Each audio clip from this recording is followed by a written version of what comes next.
Serial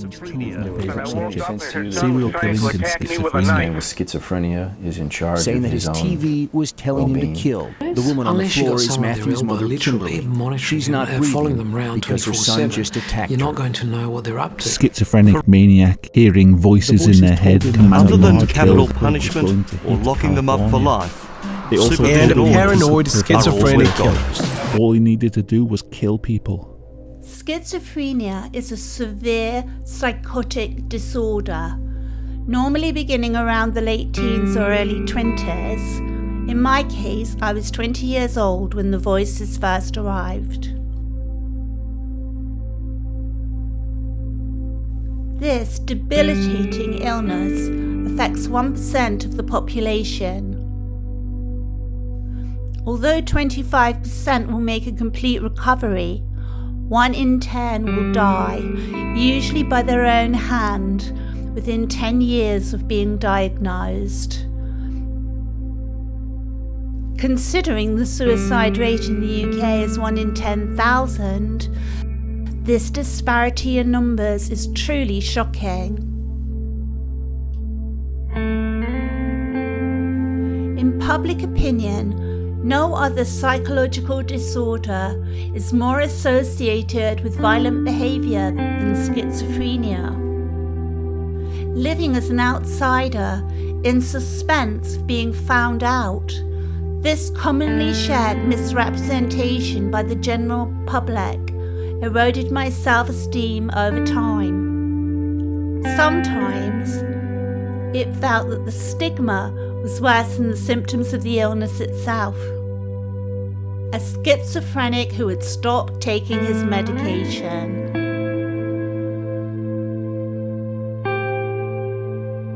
Journalists, often lacking in imagination, perpetuate this myth of anger and violence without consideration of the possible consequences.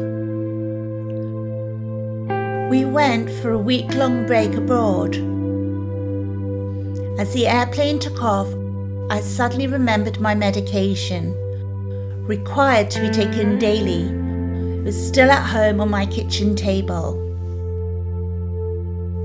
What began with moments of clarity, the round roofs of the Salute Basilica, stark against a blue and gold Venetian evening sky, soon became disorientated, disassociating myself from all surroundings as the chemical effects of my daily medication gradually wore off. Concluded 7 days later in what I now must accept is my natural, unmedicated state.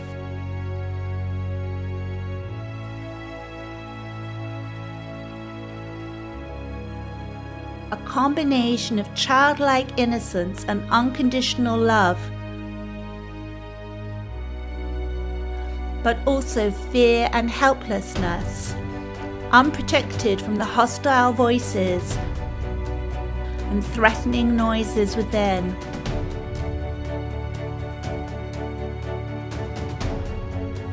Without medication, rather than the misplaced perception of a tendency towards violence and anger, I placed all trust in the person whose hand was holding mine, guiding me from the London Tube station and hopefully home to safety.